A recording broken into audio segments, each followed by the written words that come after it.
like that idea. Pater e Filio Espiritus Sanctus. Amen. Bên này cái bài giang. Bài chắc idea. Cái này bằng mì tôm á, hay khoa bằng mì tôm á. Mì tôm hồng ra kia nè, kia nè, bằng hồng bom nụ, chặt mớ nè, cái dòng đây ha, băng ha,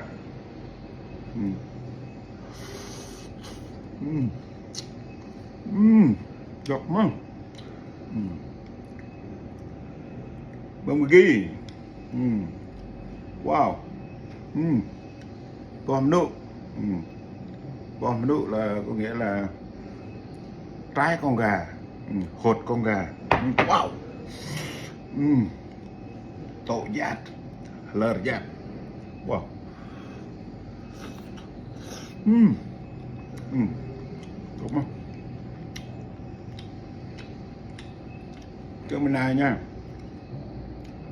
Ok, bóc rạ xa kia nó xa bị gọi bằng tap ear ná.